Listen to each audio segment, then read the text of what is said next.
Buenos días, buenas tardes, buenas noches, dependiendo la hora que ven esta presentación. En este video vamos a hablar de una unidad muy importante dentro de la semiología, que es la semiología de la cavidad bucal, o también llamada semiología de la cavidad oral. O sea, vamos a referirnos a los síntomas y signos más importantes de la boca, de todos sus anexos y por supuesto cómo hacer el análisis semiológico. En primer lugar, recordar un poco cómo está formada la cavidad bucal. Básicamente está formada por los dientes superiores, 16 en total, los permanentes por supuesto, ¿verdad? Los 16 inferiores, dispuestos en grupos de molares, 3 a cada lado, premolares, 2 a cada lado, caninos, 1 a cada lado y por supuesto los 4 incisivos, 16 superiores y 16 inferiores en total, ¿verdad? En la parte inferior encontramos la mucosa lingual, también el músculo lingual, los músculos que van a formar parte del piso de la boca, que son principalmente el miloioideo, el genioideo y, por supuesto, el vientre anterior del músculo digástrico. Superiormente vamos a encontrar la arcada dentaria superior, ¿verdad? Y con la mucosa que forma parte del paladar blando, ¿verdad? Formado principalmente por la úvula, las amígdalas que vemos aquí, que son las partes laterales, y por supuesto en la parte posterior la faringe, conformada principalmente por este istmo de las fauces que vemos aquí, ¿verdad? Este estrechamiento llamado istmo de las fauces, que es la parte posterior de lo que es el paladar duro, formado por el hueso palatino y básicamente el hueso maxilar superior.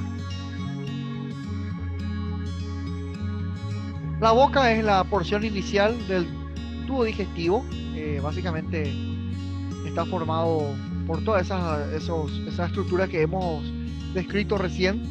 Es una cavidad irregular que puede tener diferentes tipos de formas según el paciente. Evidentemente tiene límites, ¿verdad? Un límite posterior que viene a corresponder al istmo de las fauces, que ya vimos cuál es, ¿verdad? Ese estrechamiento que va a dar lugar a la faringe, es la conexión entre la boca y la faringe, llamado comúnmente orofaringe. Tenemos básicamente un límite anterior que es el orificio de la boca, conformado principalmente por los labios. Tiene forma de óvalo, ¿verdad? Y generalmente tiene un diámetro más grande hacia la parte, en sentido antero-posterior y sobre todo hacia la parte anterior. El vestíbulo sencillamente es la parte que está, la estructura que está entre los labios y los dientes. Es un orificio, o sea, más que orificio, una cavidad virtual. Como ven ahí, justamente una cavidad virtual. Tiene forma de herradura, forma de C, también, ¿verdad? Dispuesto con una concavidad anterior y una convexidad anterior y una concavidad posterior. La parte superior de esto es lo que forma la bóveda palatina. La parte inferior conforma lo que es el piso o el suelo de la boca, conformado por esos músculos que ya dijimos. La pared interna de esto básicamente es la cara interna de todo lo que es la gingiva, es decir, las encías y las piezas dentarias. Y la pared externa está conformada básicamente por el músculo bucinador, que va a conformar la cara interna de las mejillas, y también el músculo orbicular de los labios, ¿verdad? Que van a conformar los labios. Aquí vemos justamente el vestíbulo, ¿verdad? Que es el espacio que está entre los dientes y los labios. Aquí vemos también en esta imagen, para reconocer sencillamente las partes que conforman la mucosa que reviste la cavidad bucal, los carrillos, que son las partes laterales que van a formar la mejilla, las piezas dentarias y los labios. Un poco de anatomía antes de reconocer básicamente la parte semiológica. La boca ya dijimos que tiene una parte superior, digo bien, formada por la bóveda palatina, o sea, el paladar en sí. La parte inferior es el piso de la boca, la parte lateral y también anterior conformada por las piezas dentarias, es decir, la arcada o el arco dentario, y la parte posterior conformada por el istmo de las fauces, que es el estrechamiento comunicatorio de la boca con la faringe. Aquí vemos tejido linfoide asociado a mucosa, ¿verdad? Que tiene función inmunológica, ¿verdad? Llamada amígdala, ¿verdad? Una a cada lado. Y por supuesto, la mucosa lingual, ¿verdad? Conformada por músculos iguales, ¿verdad? Con su frenillo, que es lo que lo sostiene, ¿verdad?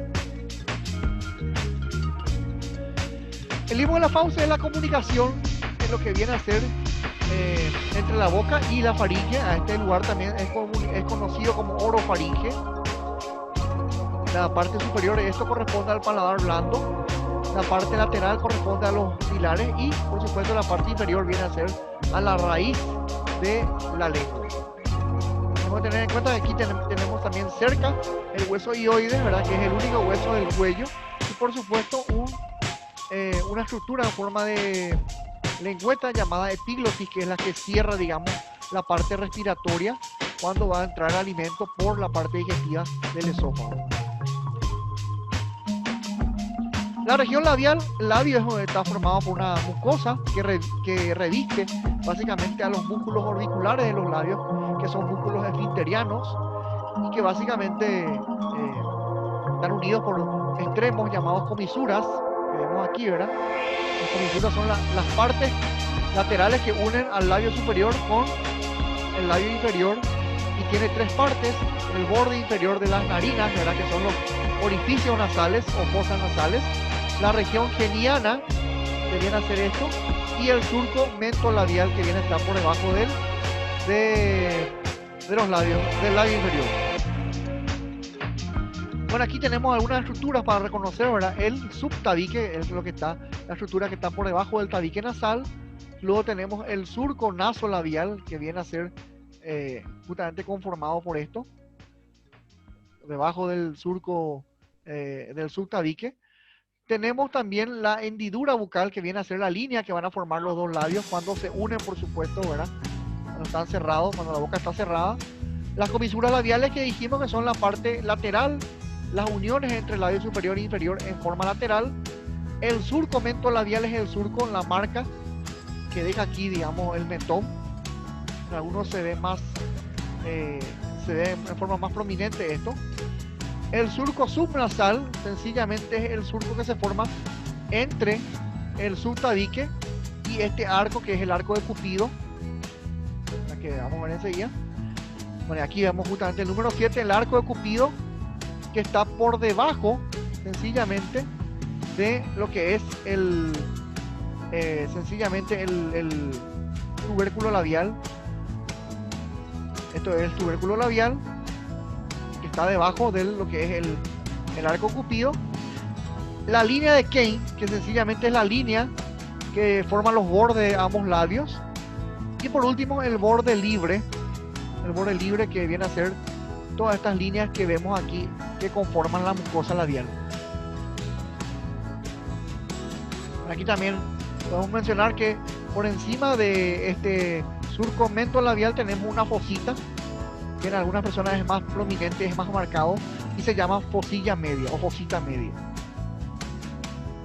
Bueno, ¿qué es lo que hay que tener en cuenta en una historia clínica semiológica de la cavidad oral o cavidad bucal? Sencillamente, en primer lugar, los antecedentes patológicos locales también y generales de esa persona.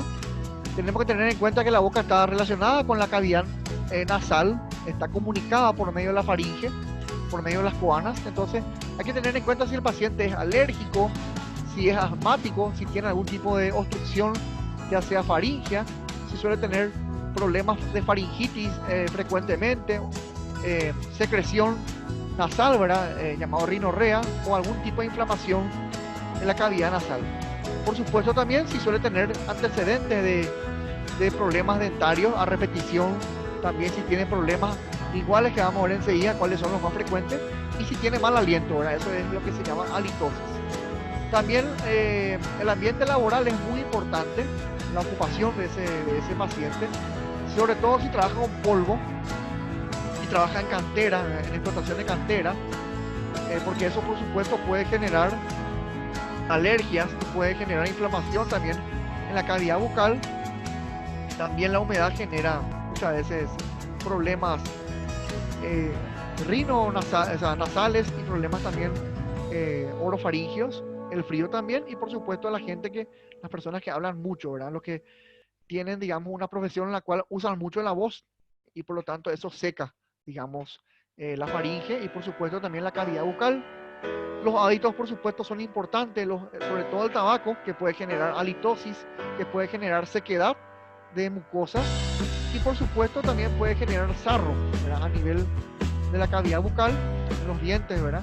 El alcohol también puede generar trastornos, sobre todo a nivel lingual, y drogas, sobre todo la cocaína, que vamos a ver enseguida, que eso puede inclusive generar una perforación palatina, ¿verdad? Es importante también saber si el paciente ya tuvo alguna cirugía, alguna intervención quirúrgica. La más frecuente de todas es la amidalectomía. Muchos pacientes son, digamos, intervenidos quirúrgicamente por una inflamación de las amígdalas, ¿verdad? Por amigdalitis o por adenoiditis, ¿verdad? Por inflamación de las adenoides. También es importante que preguntarle al paciente si no se queja de trastornos de glutorio, ¿verdad? ¿Cuáles son los trastornos de glutorio más frecuentes? En primer lugar, la disfagia, que es la dificultad al tragar. El paciente le cuesta tragar o bien no puede lo tragar, ¿verdad? Y hay que preguntarle al paciente, ¿disfagia qué es? Si es disfagia a sólido nada más o si es disfagia a líquido, ¿verdad? Generalmente la primera disfagia es la que ocurre a sólidos, pero luego puede inclusive ocurrir disfagia a líquido, ¿verdad? Esa es la disfagia más severa. Si la disfagia se acompaña de dolor, en ese caso ya hablamos de odinofagia, ¿verdad? Que es el dolor al tragar. Una cosa es molestia al tragar o dificultad al tragar, que es la disfagia, pero el dolor al tragar ya es la odinofagia. Puede haber dolor espontáneo, ¿verdad? Es decir, dolor paroxístico, o sea que aparece de vez en cuando, ¿verdad? Si el dolor es continuo, también hay que tener en cuenta eso. Si a veces, digamos, hay una sensación de que hay algo que está obstruyendo la boca o la faringe, ¿verdad? Es decir, cuerpo extraño. Si generalmente la boca del paciente está seca y pica, ¿verdad? Eso es prurito, o si arde, ¿verdad? Todo eso hay que, por supuesto, explorar y preguntarle al paciente. Y si el dolor o la dificultad al tragar es solamente hacia un lado de la boca, ¿verdad? Si es unilateral o si es en ambos lados bilateral. Y muchas veces, si lo que ocurre, por ejemplo, en la parotiditis, si esto irradia, ¿verdad? Si irradia cuello, irradia oído, ¿verdad? Generalmente es algo inflamatorio, así que eso también es importante interrogar al paciente. Bueno, teniendo en cuenta nuestro examen físico semiológico, aquí lo más importante, antes que percutir y ocultar, va a ser inspeccionar y palpar. Entonces vamos a ir viendo cómo se hace eso, teniendo en cuenta las patologías más frecuentes de la cavidad oral. Para hacer el examen físico siempre es importante tener todos estos instrumentales a mano. Generalmente odontólogo o cualquier médico que va a inspeccionar la cavidad oral debería contar con todos estos instrumentos, con todos estos materiales, para que el examen físico sea completo, ¿verdad? Sobre todo la cavidad oral. En primer lugar, la fuente de luz artificial, lámpara frontal o sencillamente cualquier linterna que haya a mano, ¿verdad? Inclusive en último caso, la linterna del celular, pero que algo que alumbre, ¿verdad? Los bajalenguas, llamados también depresores de lengua de madera, ¿verdad? Con estos, ¿verdad? Evidentemente para bajar la lengua. Los guantes pueden ser guantes estériles o guantes de procedimiento. Gasas, por supuesto. Espejos, los espejitos estos llamados espejos de García o espejos bucales. Fuente de calor, evidentemente también para inspeccionar sobre todo la parte distal de la faringe. Gancho, un gancho romo que no figura aquí, ¿verdad? Que es evidentemente para separar las amígdalas. Y en todo caso también se puede tener una anestesia. Es importante tener una crema anestésica, ¿verdad? Que es una anestesia tópica, para evidentemente no generar dolor al inspeccionar la cavidad oral. Ahí vemos cómo se realiza esto, ¿verdad? Generalmente con un dedo se hace el descenso de lengua y con el otro dedo se apunta la lámina que va a alumbrar la boca. Esta es la forma en la cual se sostiene, digamos, los instrumentales. Bueno, evidentemente hay que inspeccionar, ¿verdad? La observación es muy importante. Para el examen semiológico hay que ver sencillamente toda la cavidad bucal también no dejar de ver que la boca es parte de la cara, entonces hay que evaluar toda la cavidad cefálica, toda la cara. Por supuesto, en primer lugar, buscando la coloración, sencillamente si hay anemia o si hay cianosis, ¿verdad? Ya sabemos que anemia es digamos, la palidez de piel y mucosas, y sencillamente la cianosis es cuando la piel y las mucosas adquieren un color rojo azulado, ¿verdad? El aspecto también, ¿verdad? Si la superficie es rugosa, es lisa, si hay algún tipo de inflamación, si está hinchado. La configuración general, evidentemente, ¿verdad? A ver si no hay desviación hacia algún lado. Y por supuesto, cómo es la apertura bucal. Ya vamos a ver enseguida un signo que es importante para reconocer si hay parálisis facial o de algún músculo lingual. Ahí está justamente el signo de Pitres, que es el signo en el cual se busca o se evidencia, mejor dicho, la desviación de la comisura labial. Esto es debido a una parálisis del nervio facial, y vemos que en este caso muestra también un signo llamado signo de la raqueta, ¿verdad?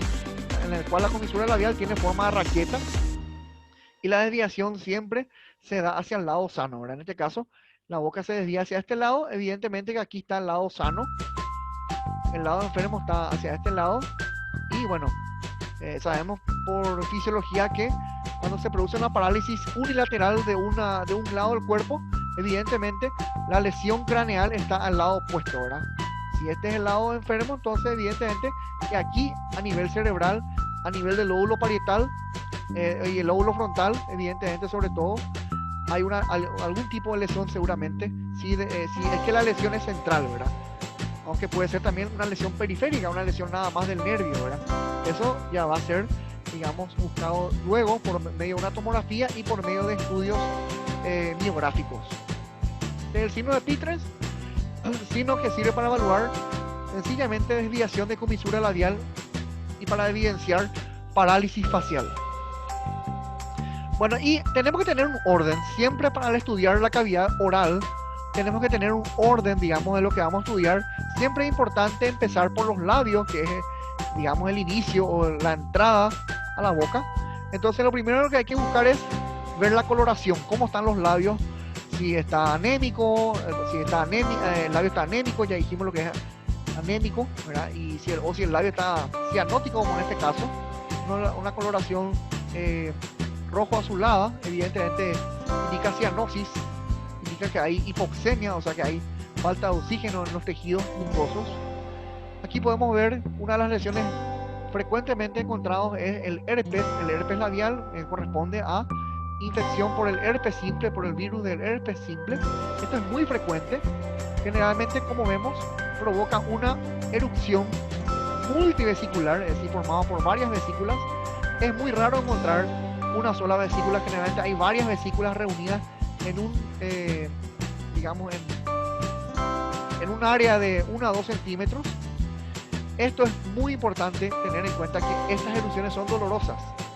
A diferencia de otras erupciones que no generan dolor, que solamente generan prurito, son erupciones dolorosas, pueden afectar a los labios y también a la piel circundante. Es decir, como en este caso, vemos también que afecta a la piel que rodea a los labios.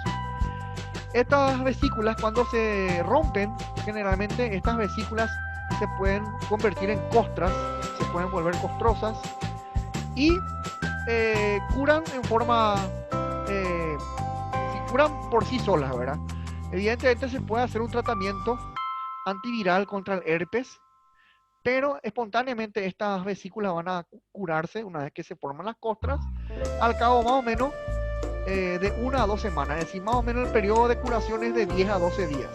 Pero hay que tener en cuenta que puede volver a aparecer, o sea, recurre nuevamente, es muy recidivante. O sea, que uno se cure de esto no significa que que va a desaparecer para siempre, puede volver a aparecer nuevamente. Tenemos aquí lo que es la queilitis, ¿verdad? En esta imagen. La queilitis sencillamente es la inflamación que ocurre en forma habitual del labio inferior, genera bastante dolor y genera, como vemos, una fisura, ¿verdad? Generalmente afecta más al labio inferior que al superior, genera fisuras aquí. En las fisuras también puede generar fisuras en las comisuras labiales. puede generar costras, ¿verdad? Descamación, por supuesto, se produce. Ven como aquí ya hay algo blanquecino, esto se está descamando. Y sencillamente esto se puede cronificar, es decir, puede durar varios días. No se sabe tanto la causa de esto, generalmente la causa es autoinmune o infecciosa, ¿verdad? Pero genera dolor, costras y descamación. También tenemos que tener en cuenta la piodermitis, sencillamente que vemos aquí. La piodermitis sencillamente es la lesión cutánea, porque las lesiones están más lejanas una de otra, a diferencia del herpes que están más cercanas entre sí. La piodermitis es una lesión cutánea que es de causa infecciosa y en la cual se va a formar pus y también se van a formar costras, ¿verdad? Puede afectar a ambos labios y por supuesto a la piel que rodea a los labios. Aquí vemos en esta imagen el chancro sifilítico, ¿verdad? Esto es debido a sífilis. Sencillamente este chancro sifilítico muchas veces se produce como una lesión primaria. También puede afectar, vamos a ver una imagen más adelante, como el chancro, ¿verdad? Esta lesión que vemos aquí afecta también frecuentemente al piso de la boca. Vemos que es redondeado. Si palpamos esto con guantes, por supuesto, ¿verdad? Para no contagiarnos, evidentemente vamos a ver que es duro, está bastante ulcerado, puede sangrar evidentemente también, y sobre todo presenta úlceras, como vemos aquí te aparece, hay microhemorragias en el centro, puede generar costras también, y básicamente esto es muy parecido al cáncer, ¿verdad? Al cáncer del labio, pero la diferencia, vamos a decir así, con el carcinoma, con el cáncer, es que básicamente cuando afecta al labio inferior, presenta como una placa, ¿verdad? Vemos una placa ulcerada, cosa que no vamos a ver en carcinoma, que es más sobrelevado esto, ¿verdad? El carcinoma es como un tumor, evidentemente que es un tumor maligno, ¿verdad? En el cual no vamos a ver placa, vamos a ver una sobreelevación, digamos, un nódulo necrótico, ¿verdad? A diferencia que en la sífilis vemos sencillamente una placa. Y aquí vemos una imagen de un labio hendido, o labio leporino también se llama esto, que sencillamente es un defecto congénito que básicamente consiste en una hendidura o separación en el labio inferior. Este labio leporino, ¿por qué se origina? Se origina básicamente por una función incompleta de los procesos maxilar y también nasomedial en el proceso embrionario, o sea, en el embrión. Estas son, digamos, algunas alteraciones frecuentes que se pueden dar a nivel del labio. Vamos a ver justamente lo que es la boquera también, que es lo que vemos aquí en la imagen. Es muy parecido a la quilitis esto, pero vemos que no hay tanta fisura aquí en el labio inferior, más bien es una lesión lateral. A esto se llama también estomatitis angular, ¿verdad? Pero comúnmente es conocido más como boquera, y sencillamente esto produce una inflamación costrosa en los ángulos de los labios. También puede generar fisura a nivel lateral y es bastante doloroso. ¿Por qué se da esta boquera o esta estomatitis angular? Frecuentemente esto es debido a una avitaminosis, es decir, a una deficiencia de vitaminas, sobre todo la riboflavina. O sea, el déficit es debido al déficit de riboflavina. También puede ser por maceración, o sea, lesión debido a la saliva. Y básicamente se dan muchos en pacientes que tienen alguna falta, alguna carencia, alguna pieza dentaria, o sea, pacientes que le faltan algunos dientes, y sobre todo en pacientes ancianos, sobre todo, ¿verdad? Porque muchos ancianos tienen ya básicamente una prótesis, y sobre todo si esa prótesis fue mal hecha, ¿verdad? Mal confeccionada, es frecuente que se pueda dar este tipo de boquera, o también llamada estomatitis angular. Aquí vemos una lesión también que se puede dar, no en todos los pacientes, no es tan frecuente, pero es una lesión que hay que tener en cuenta también, llamada telangiectasia. La telangiectasia generalmente es sencillamente una lesión vascular que se puede dar en cualquier órgano, no solamente en los labios, ¿verdad? Cuando se dan los labios, esta telangiectasia está asociada a una enfermedad llamada enfermedad de Rendu-Osler, ¿verdad? Que es la telangiectasia específica de los labios y básicamente puede afectar no solamente a los labios, sino que también puede afectar a cualquier mucosa bucal. Podemos ver aquí traumatismo, ¿verdad? En la cual aquí vemos sangrado, falta de pieza dentaria, lesión en mucosa labial y los lipomas, que son tumores, ¿verdad? Los lipomas son sencillamente tumores benignos, tumores blandos, ¿verdad? Formados a partir de tejidos blandos y sencillamente corresponden a nódulos que se forman en el tejido subcutáneo. Son tejidos blandos y por supuesto móviles, formados a partir de adipocitos, ¿verdad? Es decir, las células grasas. Y generalmente estos lipomas tienen crecimiento grande, ¿verdad? Crecen en forma grande, pero lo bueno es que crecen lentamente, ¿verdad? Así se puede sencillamente inspeccionar con tiempo, ¿verdad? Es decir, no dejar que se crezca, no dejar que crezca tan grande, ¿verdad? Y se puede hacer una intervención quirúrgica para evitar que esto lesione piezas dentarias o cualquier tipo de mucosa. Lo único malo es que esto puede recidivar, si puede volver a aparecer nuevamente. Aquí tenemos otra vez, como dijimos, el chancro sifilítico, ¿verdad? Como la vez pasada, o sea, hace rato, la pasada hablamos de esto, ¿verdad? En otro video, y hace rato mostramos, ¿verdad? El chancro, cómo afectaba a los labios. Aquí vemos que también afecta el piso de la boca. Esta es una lesión primaria elemental típica de sífilis, ¿verdad? Y aquí vemos sencillamente una imagen a la derecha, ¿verdad? Lo que es la ránula. Vemos acá un tumor, ¿verdad? Esto es lo que a esto llamamos ránula. La ránula es un tumor, ¿verdad? Una tumefacción que tiene aspecto quístico, una tumefacción quística, ¿verdad? Que sencillamente está producida, originada por una obstrucción. ¿Obstrucción de qué? Generalmente de cualquiera de las glándulas salivales. Lo más frecuente es que se pueda dar a nivel de la glándula sublingual, se puede dar también en la glándula submaxilar. No es tan frecuente que se dé a nivel de la parótida, pero más bien puede darse una lesión, una adenitis, ¿verdad? O una cialoadenitis, ¿verdad? En este caso, debido a una obstrucción de cualquiera de esas glándulas, sobre todo la sublingual. Aquí vemos el carcinoma, ¿verdad? No es tan frecuente y vemos que, a diferencia del chancro sifilítico, esta lesión es sencillamente nodular, ¿verdad?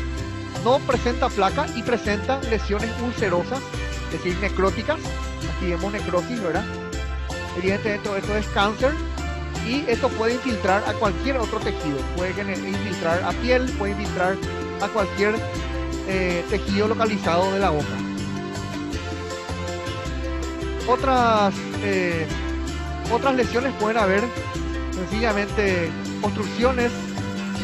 Aquí, por ejemplo, en el lugar donde sale, digamos, el orificio, el conducto de la glándula parótida, que es el conducto de esteno, puede haber cialoadenitis, digo bien, la inflamación, en la cual va a haber hinchazón de la mucosa bucal. Las aftas, ¿verdad? El famoso fuego, comúnmente llamado fuego, ¿verdad? Pero el nombre correcto es afta. Sencillamente que es una parte ulcerada, son ulceraciones pequeñas, generalmente son redondeadas, aunque pueden adoptar cualquier forma, pero generalmente tienen el aspecto redondeado. También pueden ser ovales y la característica es que siempre presentan el color blanquecino, ¿verdad? Como vemos aquí, presenta un edema periaftásico, ¿verdad? Es decir, tenemos una coloración rojiza alrededor de la lesión de afta, ¿verdad? Y este es el halo eritematoso, ¿verdad? Esto es lo que llamamos lesión o halo eritematoso. Siempre es dolorosa. A veces puede ser única, pero lo más frecuente es que puedan ser varias lesiones, o sea, que sean múltiples. Pueden volver a aparecer, aunque se pueden curar con enjuagues bucales. Aquí vemos en esta imagen lo que es una lesión candidiásica. Esto es debido a a un hongo llamado Candida albicans. Esto puede afectar no solamente a la mucosa bucal, puede afectar también a los genitales, aunque el lugar más frecuente es la mucosa bucal. Y sencillamente esto se puede dar cuando hay un trastorno a nivel inmunológico. Es cuando hay sencillamente una lesión del sistema inmune. Es frecuente que se den pacientes que tengan VIH o cualquier otro tipo de infección de vía sexual, infecciones de transmisión sexual. También se llama moliliasis y son placas blanquecinas, ¿verdad? Son placas, no son nódulos. Están localizados en todas las partes de la mucosa bucal y sencillamente son eliminadas cuando uno raspa, ¿verdad? Uno puede ir eliminando cada lesión candidiásica con un raspado, ¿verdad? Eso es la característica fundamental de lo que es la candidiasis.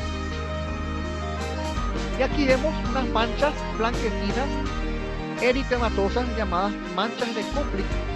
Esto evidentemente es típico y característico, es patoneumónico, ¿verdad? Ya sabemos lo que es la palabra patoneumónico. La palabra patoneumónico significa característico de una enfermedad. Las manchas de Koplik son características y patoneumónicas en esta nación. Son múltiples manchas blanquecinas. Son pequeñas, ¿verdad? A la diferencia del asta, que es un poco más grande, ¿verdad? Son como unos puntillados de estas manchas de Koplik. Y sencillamente están formados por una areola roja, ¿verdad? Es decir, un halo rojo que rodea a las lesiones y un punto blanco en el medio, ¿verdad? En el centro. Generalmente tiene un diámetro muy pequeño, un diámetro menor, inclusive de 1 milímetro, y pueden estar agrupados. Es raro encontrar uno, ¿verdad? Están siempre en grupos de 3, grupos de 4, inclusive agrupadas en forma agrupada. Tenemos gingivitis, ¿verdad? La gingivitis es todo esto, la lesión sencillamente de las encías. Es frecuente esto encontrar, sobre todo en personas que no se asean bien los dientes, ¿verdad? Las encías también, las personas que no tienen un buen cepillado, y por supuesto consiste en un enrojecimiento y por supuesto una tumefacción inflamatoria que básicamente inciden sobre los dientes, y la característica es que tienen sangrado frecuente, es decir, sangran con facilidad. Evidentemente esto debe ser tratado, ¿verdad? No solamente por el dolor y la molestia que se produce cuando uno come algo y hace contacto con las encías, sino que porque un tratamiento que no se haga en forma efectiva o bien no se hace ningún tratamiento, esta lesión gingival, esta inflamación llamada gingivitis, puede transformarse en una paradentosis, ¿verdad? En la cual ya va a haber una secreción purulenta y va a haber supuración en las encías. Bueno, aquí tenemos la hiperplasia gingival o hipertrofia gingival, que sencillamente es medio parecido a esto, pero aquí vemos que no hay agrandamiento de las encías, no hay abultamiento. Aquí sí hay abultamiento, vemos como inclusive pasan sus límites normales y pueden cubrir algunos dientes, como vemos aquí, ¿verdad? Sencillamente el agrandamiento de las encías con esa tendencia a cubrir los dientes. ¿En quiénes se observa esto? Es frecuente encontrar en el embarazo, en tratamientos con fármacos, como por ejemplo la difenaltoína, la difenilidantoína también, y por supuesto también en leucemias. Es frecuente en las leucemias linfoblásticas, sobre todo las personas que tienen leucemia linfoblástica aguda. Aquí vemos una lesión en forma de pápula. Por supuesto que no es una pápula porque es una lesión mucosa, llamado granuloma piógeno. Los granulomas piógenos son unos nódulos, son unos tumores de etiología benigna, es decir, no son cánceres, es algo benigno, que es debido a una lesión vascular, un tumor vascular, una lesión de los vasos sanguíneos es esto. Generalmente esto se puede dar también en la piel, pero en este caso se da en la mucosa. Se forma en la membrana mucosas y por supuesto en los capilares que forman esas mucosas, ¿verdad? Se puede dar en cualquier parte del cuerpo. Y aquí en esta imagen vemos el sarcoma de Kaposi, comúnmente encontrado en pacientes con VIH. Una lesión en color de chocolate, ¿verdad? Que puede ser bastante grande, inclusive cubrir toda la encía. Estos generalmente se dan pacientes con VIH o personas que tienen algún tipo de inmunodeficiencia y sobre todo se da en los estadios avanzados de SIDA, ¿verdad? ¿Pero qué es el sarcoma de Kaposi? Es un tumor maligno, es un tumor maligno cancerígeno, evidentemente, ¿verdad? Valga la redundancia, que va a producir parches como vemos aquí, parches negruzcos o en forma en color marrón, que básicamente puede crecer debajo de la piel o ocupar mucosa, en este caso la gingiva, la encía, y puede afectar a cualquier otro órgano, también puede afectar la nariz, puede afectar la faringe, inclusive los ganglios linfáticos. Aquí vemos caries, ¿verdad? Se ve perfectamente el proceso llamado caries. Y la caries sencillamente es la destrucción sobre todo del esmalte, o sea, de los tejidos de los dientes. ¿Debido a qué? Debido a los ácidos producidos por los microorganismos bacterianos, por las bacterias, que van a depositar sencillamente esa placa en la superficie dentales. Este deterioro dental, ¿debido a qué es? Generalmente esto está muy influenciado y es debido al estilo de vida, es decir, a los alimentos que una persona consume. La alimentación es muy importante para evitar justamente las caries. No consumir bastantes dulces porque puede lesionar, puede favorecer a la aparición de caries. Y sobre todo, más que la alimentación, los hábitos de higiene, ¿verdad? El cepillado, y no solamente el cepillado correcto, ¿verdad? Muchas personas no se cepillan y otras personas se cepillan y creen hacerlo bien, pero realmente no lo hacen bien, ¿verdad? Hay unas personas que no saben cepillarse y hay otras que creen que se cepillan bien, pero realmente no lo hacen. También, básicamente, es importante la fluorización para esto. Y por supuesto, también depende del tipo de pasta dental que utilizamos. Aunque también se ha visto que la herencia tiene algo muy importante que ver en esto. Básicamente hay personas que tienden nomás a tener caries. Pero bueno, más bien depende de los hábitos alimentarios y por supuesto la higiene bucal. En esta imagen vemos el ribete de Burton. El ribete de Burton que afecta también a las encías. Y sencillamente forma, aquí vemos una línea, ¿verdad? En la zona de transición gingivo-dental, ¿verdad? Está la gingiva, está la encía. Y aquí vemos que hay una transición con los dientes, ¿verdad? Se forma una línea negro-azulada o negruzca, ¿verdad? Que se forma en las encías a unos milímetros de sus márgenes, ¿verdad? Y generalmente esto es debido a una intoxicación por metales, sobre todo el plomo o el bismuto. Generalmente el diagnóstico diferencial es sencillamente en una intoxicación por otros metales, pero frecuentemente es debido a estos metales que dijimos recién. También se puede encontrar en qué tipo de enfermedad. Una enfermedad llamada enfermedad de Addison, que es una enfermedad que afecta a la glándula suprarrenal. Y aquí tenemos unos dientes llamados dientes de Hutchinson, ¿verdad?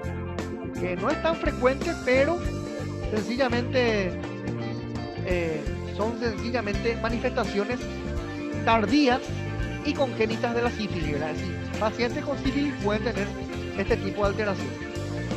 ¿Por qué se caracteriza, digo bien, los dientes de Hutchinson? Sencillamente están caracterizados por una alteración en la forma, sobre todo los incisivos. Y los dientes incisivos son los que más son afectados y parece un destornillador, ¿verdad? Es decir, aquí no hay, digamos, una correspondencia, ¿verdad? Este diente no corresponde a su diente inferior, ¿verdad? Es decir, no hay un buen enclave y un buen encaje entre los dientes superiores y los dientes inferiores. Y básicamente, no solamente los incisivos superiores pueden estar afectados, si bien es lo más frecuente, también pueden estar afectados los dientes incisivos inferiores y también los dientes laterales. Aquí tenemos lo que es la épulis, una lesión también gingival. No es tan frecuente, pero es una lesión tumoral. Es inflamatorio, genera dolor, ¿verdad? Genera síntomas inflamatorios, dolor, tumoración, como vemos aquí, calor también, aumento de temperatura y por supuesto rubor, ¿verdad? Coloración rojiza. Aunque también en ocasiones esto puede ser debido a un trastorno neoplásico. Aquí tenemos el torus palatino, una lesión frecuentemente encontrada a nivel del paladar. Sencillamente, ¿qué es lo que es? Un crecimiento anormal, una alteración en la formación del palatino debido a un crecimiento anormal del hueso que conforman el paladar duro, sobre todo el palatino, y sencillamente se presentan aquí en la línea media del paladar duro, ¿verdad? En la línea interpalatina. Recordemos que los huesos palatinos son dos en forma de L que están unidos en la línea media, ¿verdad? Ahí en ese es el lugar más frecuente de localización de lo que es el torus palatino. Aquí vemos el paladar ojival. No es tan frecuente, digo bien, pero es un defecto de formación del paladar.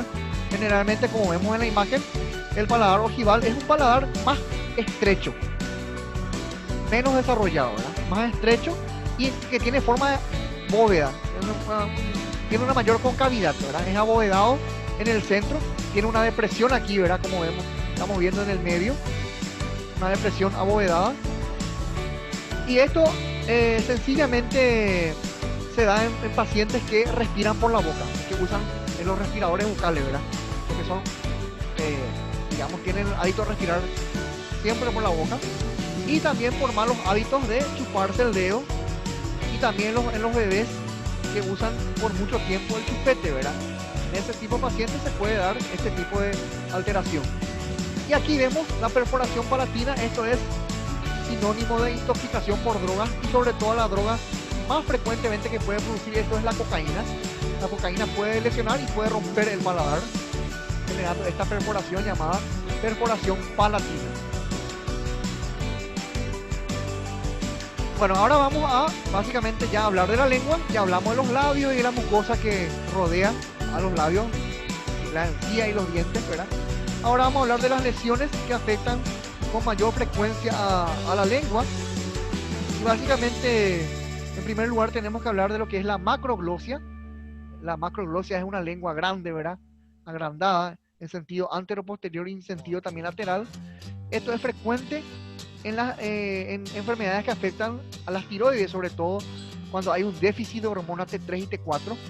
Es decir, hablando en forma sencilla, es frecuente encontrar la macroglosia en el hipotiroidismo.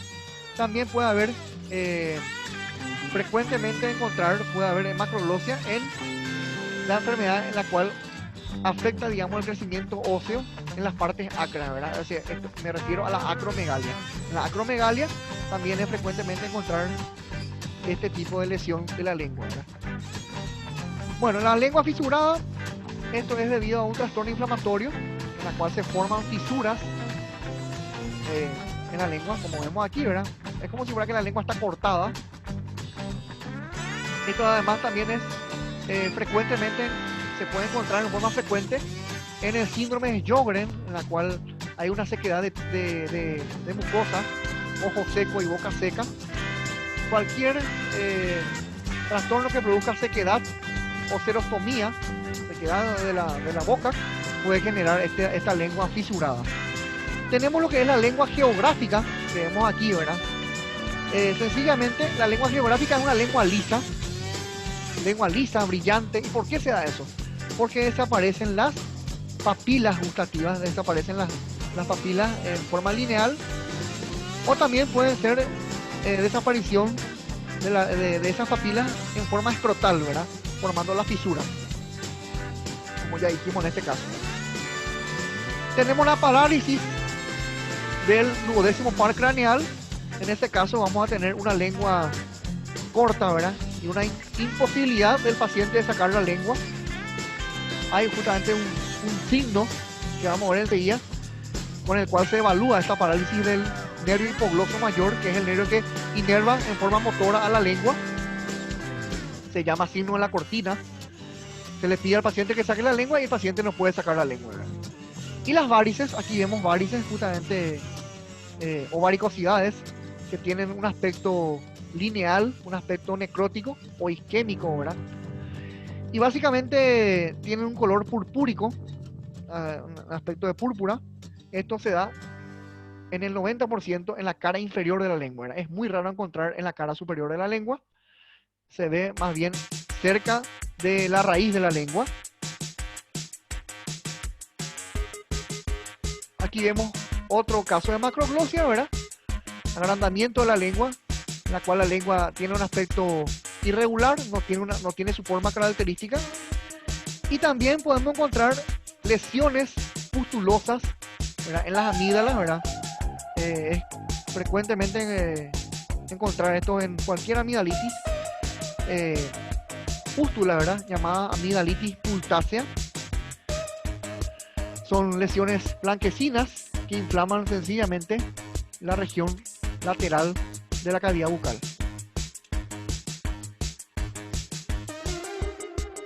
La lengua saburral también es una lesión que se puede dar a nivel de la lengua, y sencillamente en ese caso lo que hay es una hipertrofia, como vemos aquí, un agrandamiento de esas papilas, una hipertrofia de las papilas, sobre todo las filiformes, y sencillamente, como sabemos, la lengua se tiene que descamar frecuentemente al hacer un tejido mucoso.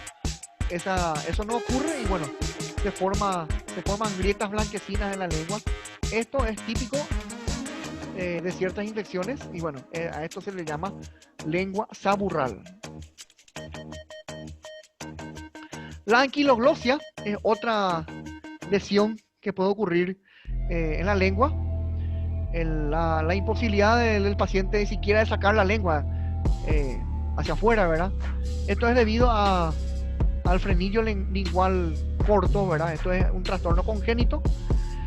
También se le llama lengua atada. Aquí vemos el frenillo, ¿verdad?, como imposibilita. En el caso anterior era porque existe una lesión nerviosa del nervio hipogloso, pero en este caso no es debido a lesión nerviosa, es una lesión congénita en la cual no se forma bien, digamos, la raíz de la lengua, el frenillo lingual. También se le llama frenillo corto, patología del frenillo corto. Y bueno, entonces se hace sencillamente pidiéndole al paciente que saque la lengua y se va a poder ver que el paciente ni siquiera puede emerger la lengua fuera de la cavidad bucal. Además, los movimientos de la lengua son totalmente irregulares. Y bueno, esto se puede tratar quirúrgicamente. Y aquí vemos lesiones en las glándulas salivales. Esto, por ejemplo, es la formación de un quiste o de un cálculo, ¿verdad? Esto es un cálculo que se ve que se formó en la glándula submaxilar. Y vemos también ciertas lesiones a nivel de la lengua, que en este caso es la leucoplasia. La leucoplasia es una placa que afecta a toda la mucosa lingual. Es blanca, es engrosada, ¿verdad? Forma placas muy duras. Por supuesto, seca la lengua. Uno toca la lengua, ¿verdad?, del paciente y ve que está totalmente seca. Y esto hay que tratar. Generalmente aparece en diversas infecciones también, ¿verdad? Esto hay que tratar porque esto puede generar una lesión premaligna.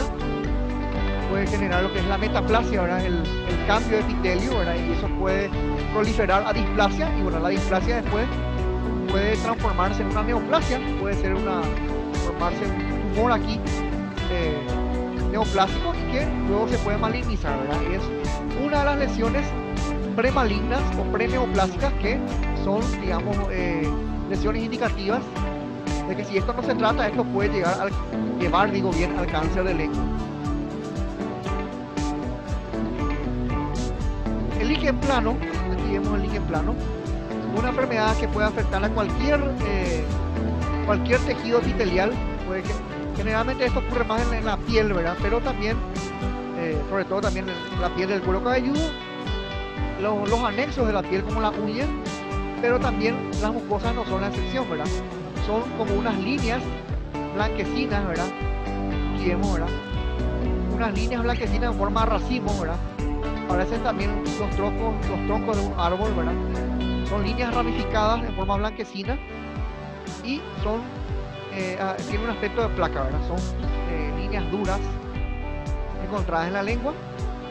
Esto se puede tratar con sencillamente antibiótico terapia y antiinflamatorio. Aquí vemos lo mismo, ¿verdad? Puede afectar también la encía. Aquí vemos algunas líneas en la encía, ¿verdad? Puede afectar cualquier mucosa. El granuloma piógeno, ya hemos dicho, ¿verdad? Aquí vemos otra imagen más, ¿verdad? Creo que es una lesión vascular que genera una tumoración benigna. Y esto se puede tratar evidentemente por medio de una cirugía local. Este es el fenómeno de Vernet, o también llamado signo de la cortina, sencillamente, que sirve para evaluar los pares craneales, sobre todo los pares craneales que sencillamente se encargan de inervar la cavidad bucal, la lengua, por ejemplo. Se puede evaluar por nervio el noveno, el duodécimo par craneal, y también, por supuesto, el vago, ¿verdad? ¿Cómo se hace esto? El paciente abre su boca, se le pide al paciente que diga ¿verdad? Entonces que diga algún tipo de, que exhale el paciente. Mientras eso, nosotros evaluamos, o el que examina evalúa la pared posterior de la faringe, ¿verdad? Y sencillamente, cuando ocurre eso, normalmente suele ocurrir una contracción de la pared posterior de la faringe. Cuando no ocurre eso, evidentemente está dañado los músculos constrictores de la faringe, y eso significa que hay una lesión del noveno par craneal. También hay que aprovechar para observar la úvula, ¿verdad? Vemos aquí, y los velos del paladar de ambos lados, y sencillamente esto se suele elevar al hacer esa maniobra, y la úvula está en el centro. Cuando no ocurre eso, cuando hay una elevación de un solo lado, como estamos viendo en la imagen de abajo, y la otra imagen, la otra parte no se eleva, y la úvula se lateraliza hacia uno de los lados, sencillamente significa que hay una lesión del décimo par craneal, el nervio vago. El istmo de las fauces también es importante evaluarlo. Se le pide al paciente, bueno, esta es la misma maniobra que ya hablamos recién, ¿verdad? Decir la letra A, se llama signo de la cortina, ¿verdad? Se puede evaluar el noveno par craneal, el décimo par craneal, ¿verdad? Por medio de esa maniobra que mencionamos recién. También hay que ver el tamaño, la coloración de las amígdalas, como vemos aquí, ¿verdad? Tiene que estar blandos, ¿verdad? No inflamados, por supuesto. Tiene que ser simétrico, no tiene que haber ningún cambio de tamaño entre ninguno de los dos. No puede ser que uno sea más grande que el otro, ¿verdad? O uno sea más chico que el otro. Tiene que ser del mismo tamaño, simétrico, y por supuesto estar, digamos, a la misma longitud, a la misma distancia de la úvula. No puede ser que haya más distancia de una amígdala a la úvula que la otra, ¿verdad? Tiene que estar, como en este caso vemos, están a la misma distancia ambas amígdalas a la úvula. También se puede palpar sencillamente para evaluar el istmo de las fauces. También otros lugares importantes, como el suelo de la boca. Es importante hacer la palpación. Se puede palpar las encías, los sulcos que están cercanos a la encía, ¿verdad? Llamados gingivos yugales. El suelo de la boca, ¿verdad? En este caso se hace una palpación bimanual, como vamos a mostrar enseguida. También se puede palpar por medio de la palpación bimanual el dorso de la lengua. Las amígdalas también se hacen de la misma forma. Y por supuesto la nasofaringe, llamado también comúnmente cabo. Bueno, pero antes de hablar de esa maniobra, vamos a hablar de una de las lesiones típicas, sencillamente, que no podemos dejar de mencionar dentro de la cavidad bucal, que es la angina de Vincent. Eso ya es formando parte del istmo de las fauces. La angina de Vincent sencillamente es una gingivitis ulcerosa, como dice la presentación, que genera necrosis, presenta una forma gangrenosa, úlcera por supuesto, ¿verdad? Esto es debido a una infección que puede darse por varios microorganismos que pueden afectar a la encía o también digamos a la zona interdental, ¿verdad? A la zona que está entre los dientes. Y sencillamente los gérmenes más frecuentes son los anaerobios, ¿verdad? Ahí está una de ellas, la Borrelia, la fusiforme, ¿verdad? Cuando hay también trastornos inmunes, ¿verdad? Cuando se produce una inmunodeficiencia, esto puede predisponer a que haya esta angina de Vincent. Es muy común en los adultos menores de 35 años, es decir, en los jóvenes es común esto y también en los niños. Otra lesión que también está cercano al istmo de las fauces es el acceso periamidalino, y sencillamente estos accesos periamidalinos son lesiones infecciosas debido a bacterias. Generalmente las bacterias más frecuentes o que con mayor frecuencia causan esto son los estreptococos y también los estafilococos aureus. ¿Qué es lo que hacen esto? Sencillamente inflaman, producen una ulceración, como vemos aquí, una ruptura de la mucosa, y la característica es que desplazan la amígdala hacia la línea media. También afectan mucho a la deglución, pueden producir disfagia y comúnmente también pueden producir odinofagia, o sea, dolor al tragar, evidentemente por la ulceración y la inflamación que producen. Y también es común que se produzca babeo. La persona está todo el día babeándose durante el día. Uno puede babear durante la noche, ¿verdad? Al dormir, ¿verdad? Pues la persona comúnmente está babeando y eso es un signo de que hay un acceso periamidalino.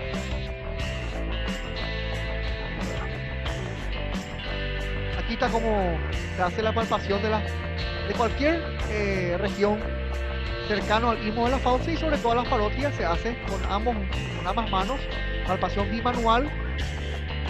Con el pulgar se apoya, digamos, sobre la zona y se comprime con los otros dedos la zona de la celda parótida, donde está localizada la glándula parótida. Se palpa generalmente una inflamación parotídea, una parotiditis va a generar dolor a la palpación, generar calor, por supuesto, rugosidad, es decir, va a estar un poco blanquecina o puede estar un poquito enrojecida la zona, y por supuesto va a generar agrandamiento y por supuesto va a generar una tumoración blanda, ¿verdad? A diferencia del carcinoma de parótida, que generalmente el tumor es más duro y no genera dolor. Tenemos una parotiditis, sencillamente tenemos todos los signos que conforman la tetrada de Celsius, ¿verdad? Dolor, tumor, o sea, edema significa eso, rubor y calor. Ahí vemos justamente la parotiditis, vemos un enrojecimiento, vemos ruboración. Esto al tacto genera calor, por supuesto que va a haber dolor y por supuesto hay también hinchazón, edema. Es frecuente que la parotiditis se dé en forma unilateral, que se dé hacia un solo lado, aunque en ocasiones puede ser de ambos lados también, ¿verdad? Y en este caso sí, un tumor mucho más grande, ya es un tumor cancerígeno. En este caso es un tumor benigno, ¿verdad? Pero esto se puede malignizar también. Y a la palpación vamos a ver que sencillamente la palpación es, el tumor es duro, no genera dolor y sencillamente no tiene ningún síntoma inflamatorio. Esto no es frecuente, por suerte, ¿verdad? Lo que sí es frecuente es la parotiditis, ¿verdad? La inflamación de la parótida, que es una epidemia. Pero el cáncer o cualquier neoplasia que afecte a la parótida no es frecuente, no genera dolor, no genera, digamos, calor tampoco, ¿verdad? Ningún síntoma inflamatorio. Generalmente cualquier tipo de tumor parotídeo, ya sea el cisto adenoma, como en este caso, por ejemplo, que es benigno, o el cisto adenosarcoma, que sí ya es algo maligno, que ya es un cáncer, generalmente suele ser unilateral y suele ser en forma progresiva, ¿verdad? El crecimiento es lento. Bueno, y en ocasiones raras también puede haber una obstrucción que puede generar un síntoma inflamatorio, una obstrucción del conducto de Stenholm que ya mostramos hace rato. Y bueno, esto tampoco es frecuente. Lo más frecuente sí es la parotiditis. Los tumores obstructivos o los tumores neoplásicos no son frecuentes. Bueno, y por último vamos a hablar de la exploración sensorial de la lengua, la exploración gustativa, en la cual al paciente se le hace tomar varias sustancias, ¿verdad? Se hace con la varilla de cristal, esto, ¿verdad? Y se va consumiendo clorhidrato de quinina, ácido cítrico, cloruro de sodio y básicamente sacarosa, solución de sacarosa al 1%, para evaluar los 4 tipos de gustos, ¿verdad? El ácido, el salado, el dulce y el amargo. Y se evalúa ambos, todos los gustos se van evaluando en el tercio anterior, en los 2 tercios anteriores, por delante de la B lingual, y también se hace lo mismo en el 1 tercio posterior de la lengua para ver si cuál es, digamos, el gusto que está mayor estimulado, y si, por supuesto, los 4 gustos se pueden percibir en la mucosa lingual.